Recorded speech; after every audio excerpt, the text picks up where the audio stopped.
नमस्कार साथियों, मैं तुल भारत और जैसा कि आप देख पा रहे हैं हम लोग राजनीति विज्ञान के जीआईसी प्रवक्ता जो गवर्नमेंट इंटर कॉलेज है उत्तर प्रदेश का पेपर जो हमारे 2009 का है उसको आज हम थोड़ा करने जा रहे हैं और इसके थ्रू आपके आने वाले यूजीसी एग्ज़ाम, यूजीसी नेट का, राजनीति विज्ञान का, नागरिक शास्त्र के अन्य जो परीक्षाएं हैं पीजीटी टीजीटी, उसके लिए ये बहुत ज़्यादा आपके लिए लाभकारी होगा।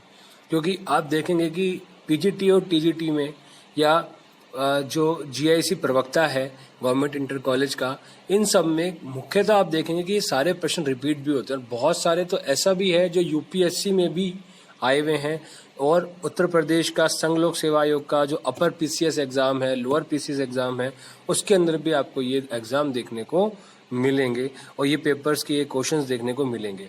तो बहुत इंपॉर्टेंट है ये वीडियो, ज़रूर आप देखिएगा और एंड तक ज़रूर देखिएगा। वीडियो अगर अच्छी लगेगी तो चैनल को सब्सक्राइब ज़रूर कीजिएगा। वीडियो के एंड में एक बहुत महत्वपूर्ण आपके लिए संदेश है जिसके द्वारा आपकी जो समस्याएं हैं वह कम हो सकती हैं और आपकी पढ़ाई और कंसंट्रेशन पावर बढ़ सकता है। तो वीडियो को एंड तक ज़रूर देखिएगा।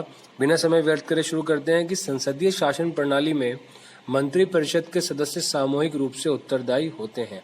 ठीक है, तो किसके प्रति उत्तरदायी होते हैं? आप देखेंगे कि राज्य के अध्यक्ष के प्रति होते हैं, मतलब राज्य का अध्यक्ष आपको पता है कौन होता है, राष्ट्रपति हमारे, प्रधानमंत्री के प्रति, संसद के लोकप्रिय सदन लोकसभा के प्रति और संसद सदनों के प्रति। तो मैं आपको पहले तो बता दूं कि राज्य पॉलिटिकल साइंस के जो टर्म में, ठीक है, राज्य जो होता है वह स्टेट मतलब एक देश से ही लिया जाता है। ठीक है, तो आप कभी भी इसमें कंफ्यूज नहीं होना। और मैं आपको बता देता हूँ कि मंत्रिपरिषद जो होती है वह लोकसभा के प्रति सामूहिक रूप से उत्तरदायी होती है। जो मंत्रिपरिषद के सदस्य होते हैं वह लोकसभा के प्रति सामूहिक रूप से उत्तरदायी होते हैं। संघीय मंत्रिपरिषद को केंद्रीय मंत्रिपरिषद भी कहा जाता है। अनुच्छेद 74 के अनुसार राष्ट्रपति को सहायता और सलाह देने के लिए एक मंत्रिपरिषद होगी जिसका प्रमुख प्रधानमंत्री होगा।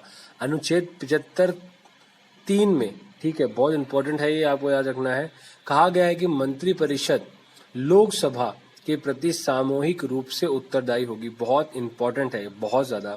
इसका तात्पर्य यह है कि किसी मंत्री के कार्य के लिए अकेला वही मंत्री उत्तरदायी नहीं होता, बल्कि उसके कार्य के लिए संपूर्ण मंत्री परिषद उत्तरदायी होती है। ठीक है, और सामूहिक रूप से लोकसभा के प्रति उत्तरदायी होती है। ठीक है, आगे चलते हैं हम। जनतंत्र का प्रकार जिसे भारत ने स्वीकार किया है। आप सबको पता है कि भारत में जो है वह क्या है, तो आपके सामने ऑप्शन ए संवैधानिक राजतंत्र है, ऑप्शन बी वंशानुगत लोकतंत्र है, ऑप्शन सी जनतांत्रिक राजतंत्र है और ऑप्शन डी लोकतांत्रिक गणतंत्र है। तो आप लोगों को पता है कि भारत में लोकतंत्र है, गणतंत्र है भारत के अंदर, तो ऑप्शन डी सही है कि लोकतंत्र से तात्पर्य है लोगों का तंत्र अर्थात जनता का शासन। भारत में लोकतांत्रिक गणतंत्र को स्वीकार किया गया है। अब्राहम लिंकन के अनुसार लोकतंत्रात्मक शासन जनता के लिए जनता द्वारा स्थापित शासन होता है। भारत की जनता अपने द्वारा निर्वाचित प्रतिनिधियों के माध्यम से शासन करती है। गणतंत्र से अभिप्राय राष्ट्र का अध्यक्ष निर्वाचित होगा, ना कि वंशानुगत होगा। ठीक है, तो आपको ये समझ में आ गया होगा। ठीक है, आगे चलते हैं कि कल्याणकारी राज्य वस्तुतः मिश्रण है। अब कल्याणकारी राज्य किसका मिश्रण है, ये आपको याद रखना है कि देखिए इसमें उदारवाद महत्वपूर्ण है। ठीक है, उदारवाद जरूर होना चाहिए क्योंकि कल्याणकारी राज्य में सरकार अपने नागरिकों को कुछ सहूलियत भी प्रदान करती है। तो इसमें ऑप्शन ए दिया है समाजवाद और साम्यवाद का, ऑप्शन बी है साम्यवाद और आदर्शवाद का, ऑप्शन सी है व्यक्तिवाद और फांसीवाद का और ऑप्शन डी है उदारवाद और समाजवाद का। तो मैंने भी आपको बताया था कि उदारवाद तो बहुत महत्वपूर्ण है ही।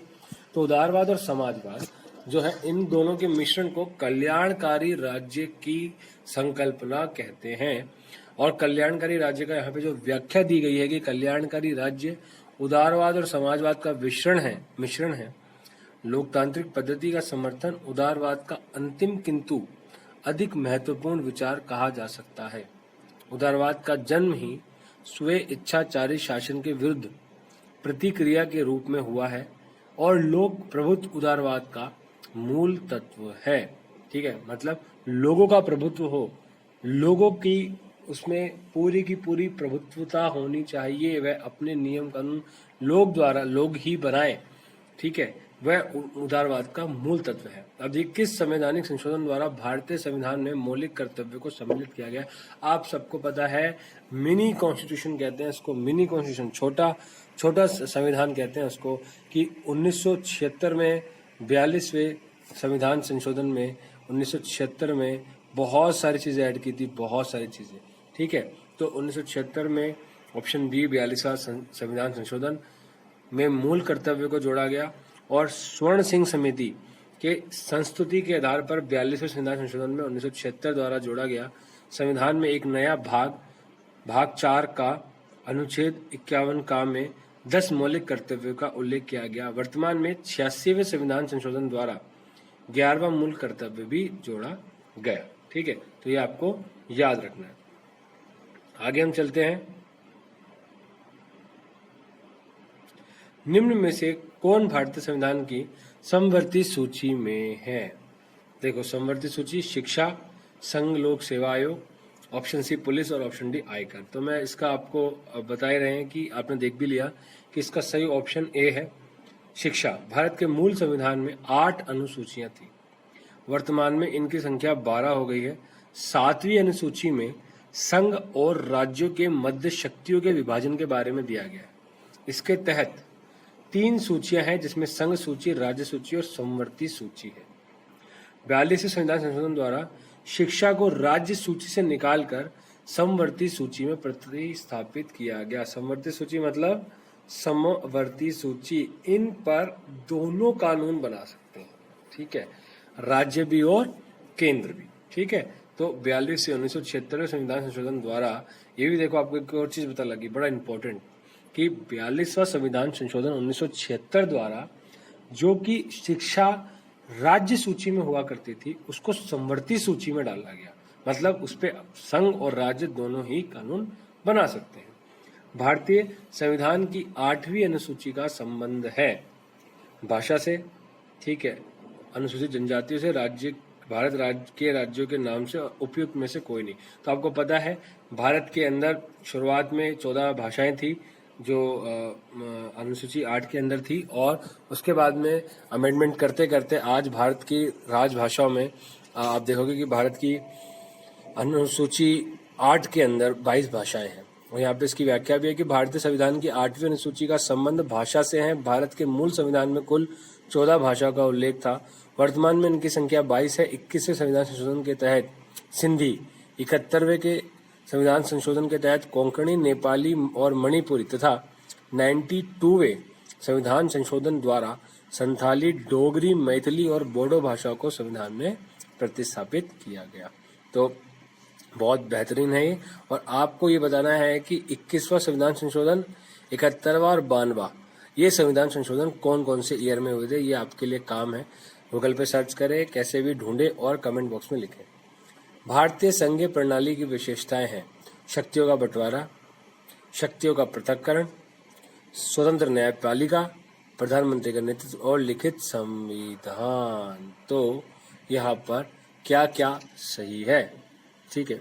तो शक्तियों का आप देखेंगे कि शक्तियों का बंटवारा तो है, लेकिन पृथक्करण और शक्तियों के बंटवारे में यहाँ पे एक जैसा आप बोल सकते हैं कि अलग अलग शक्तियाँ, यहाँ पे शक्तियों का बंटवारा है, ठीक है। स्वतंत्र न्यायपालिका आप सबको पता है और लिखित संविधान भी आपको पता है, लेकिन संघीय प्रणाली में प्रधानमंत्री का नेतृत्व नहीं होता है, ठीक है, आपको ये पता होना चाहिए, ठीक है। यहाँ पे कुछ चीज़ें हैं, देखिए यहाँ पे कैसे है कि भारतीय संघीय प्रणाली की विशेषताएं निम्नलिखित है। शक्तियों का बंटवारा, स्वतंत्र न्यायपालिका और लिखित संविधान तो है संघीय प्रणाली, भारतीय संघीय प्रणाली की विशेषता है भारतीय संघीय प्रणाली का। संविधान लिखित या अलिखित हो सकता है। भारत का संविधान एक लिखित संविधान है, इसमें परंपरा एवं प्रथाओं का भी स्थान है, यद्यपि वह संवैधानिक उपबंधों के अनुरूप है। ब्रिटेन के संविधान परंपरा एवं प्रथाओं पर आधारित एक अलिखित संविधान है, ठीक है। राज्य के नीति निर्देशक सिद्धांत दिशा निर्देश प्रदान करते हैं। क्या दिशा निर्देश प्रदान करते हैं, किसको करते हैं बताओ? नागरिकों को करते हैं, राज्यों को करते हैं, प्रेस को करते हैं, या इंटरनेशनल कम्युनिटी को करते हैं। आप देखेंगे कि जो राज्य के नीति निर्देशक सिद्धांत है वह राज्य को दिशा निर्देश प्रदान करते हैं। ऑप्शन सी सही है, राज्य को। और व्याख्या है कि भारतीय संविधान के भाग 4 अनुच्छेद 36 से 51 तक राज्य के नीति निर्देशक तत्वों का वर्णन है। भारतीय संविधान निर्माताओं का लक्ष्य भारत में कल्याणकारी राज्य की स्थापना करना था, इसलिए उन्होंने नीति निर्देशक तत्वों में उन सभी आदर्शों का समावेशन किया जिन्हें कार्य रूप में परिणत किए जाने पर एक कल्याणकारी राज्य की अवधारणा मूर्त रूप ले सके। ठीक है, तो आपको समझ में आना चाहिए कि राज्य के नीति निर्देशक सिद्धांत DPSP जो संविधान के अंदर है वह राज्य को दिशा निर्देश प्रदान करते हैं। भारतीय संसदात्मक व्यवस्था अधिनायक नहीं हो सकती क्योंकि ऑप्शन ए राज्य अध्यक्ष नाम मात्र का है, बी सरकार उत्तरदायी है और ऑप्शन सी सरकार की जवाबदेही है। ऑप्शन डी उपयुक्त सभी बिल्कुल सही। ऑप्शन डी उपयुक्त सभी। कैसे? भारतीय संसदात्मक व्यवस्था अधिनायक नहीं हो सकती क्योंकि भारत में राज्य अध्यक्ष है वह नाम मात्र का है। इस व्यवस्था में सरकार और इसका मंत्रिमंडल उत्तरदायी होता है। किसी भी कार्य के लिए सरकार को जवाबदेही होती है। भारतीय संसदीय व्यवस्था में राष्ट्रपति मंत्रिमंडल की सलाह के अनुसार कार्य करता है। वास्तविक शक्ति केंद्रीय मंत्रिमंडल में निहित होती है। तो यहाँ पे जो है बहुत ही बेहतरीन, एक छोटा सा और कर लेते हैं कि राज्यसभा को धन विधेयक पर कितने दिनों के अंदर अपनी संस्तुति देनी होती है। तो 14 दिन का समय होता है। ठीक है, ऑप्शन ए 14 दिन जो लिखा है संविधान के अनुच्छेद 109 में यह स्पष्ट रूप से उपबंधित किया गया है कि राज्यसभा में धन विधेयक प्रस्तुत नहीं किया जा सकता, केवल लोकसभा में ही प्रस्तुत होता है। धन विधेयक के संबंध में राज्यसभा के पास सीमित शक्तियां होती है, या आप ये बोल दीजिए कि शक्ति होती ही नहीं है, कुछ भी नहीं कर सकती राज्यसभा। किसी धन विधेयक के लोकसभा द्वारा पारित होने तथा राज्यसभा के पास इसकी सिफारिशों के लिए भेजे जाने के पश्चात इसे राज्यसभा द्वारा प्राप्ति की तारीख से 14 दिनों की अवधि के भीतर सिफारिशों सहित या सिफारिशों के बिना ही लोकसभा को वापस भेजा जाना होता है। अभी देखिए कि 14 डेज का जो लगता है जब लोकसभा में धन विधेयक जो होता है वह पास हो जाता है, उसके बाद में सिर्फ राज्यसभा के पास 14 डेज का टाइम होता है। वह उसमें कोई संशोधन नहीं कर सकती, कुछ भी उसमें ऐड नहीं कर सकती, और 14 डेज के तुरंत बाद उसको वापस राज्यसभा को लोकसभा में वापस से भेजना होता है। उसकी कुछ भी इसमें इंटरफेरेंस नहीं होता। आप चाहे पास करो या नहीं करो, वो पास ही माना जाता है। ठीक है, लोकसभा राज्यसभा की सिफारिशों को मानने या ना मानने के लिए स्वतंत्र है। संविधान का अनुच्छेद 110 धन विधेयक को परिभाषित करता है। कोई विधेयक धन विधेयक है या नहीं, इसका निर्णय सभा के अध्यक्ष, जो लोकसभा के जो अध्यक्ष होते हैं, वह करते हैं। तो यहाँ पे जो है ये हमारा एक तरीके से आप देखेंगे कि बहुत इंपॉर्टेंट चैप्टर है ये था, और इसमें बहुत सारे और भी क्वेश्चन है जो हम नेक्स्ट वीडियो में करेंगे। और मेन इंपॉर्टेंट चीज जिसके लिए हमने बोला था कि वीडियो के एंड तक आपको रुकना है। वीडियो के एंड में जो अभी मैं आपको बताने जा रहा हूँ कि आपका पढ़ाई या आप जो भी कार्य कर रहे हैं इसमें कंसंट्रेशन कैसे आपकी बढ़ सकती है। तो सहज योग ध्यान के माध्यम से आप सहज योग के द्वारा अपनी कंसंट्रेशन पावर, अपना self confidence and memory power को बहुत अच्छे तरीके से विकसित कर सकते हैं, बहुत अच्छे तरीके से डेवलप कर सकते हैं। सहज योग बिल्कुल फ्री है, this is free of cost, totally free of cost है। और इसके sessions every time any time आपको हर जगह मिल जाएंगे। यूट्यूब पे, आपको फेसबुक पे हर जगह मिल जाएंगे। ये जो आपको स्क्रीन पे लिंक्स दिखाई दे रहे हैं, स्क्रीन पे जो ये स्लाइड दिख रही है, इसके जो लिंक है वो आपको डिस्क्रिप्शन बॉक्स में मिल जाएंगे। तो प्लीज आप डिस्क्रिप्शन बॉक्स में जाके जरूर सहज योग मेडिटेशन को अटेंड कीजिए। जो भी हमारे साथ लोग मेडिटेशन कर रहे हैं उनको बहुत ज्यादा लाभ हो रहा है, इसका बहुत ज्यादा उनको फायदा हो रहा है। सो प्लीज कनेक्ट हमसे रहिए, जुड़े रहिए, सहज योग मेडिटेशन करिए। और वीडियो अगर आपको अच्छी लगी हो तो चैनल को सब्सक्राइब कीजिए, वीडियो को लाइक कीजिए, जल्दी से जल्दी ज़्यादा से ज़्यादा लोगों तक पहुंचाइए और वीडियो का लाभ लीजिए। और नेक्स्ट वीडियो में हम मिलेंगे। अपने घर पे रहिए, स्वस्थ रहिए, मस्त रहिए और अपने साथी लोगों तक इस वीडियो को ज़रूर पहुंचाइए।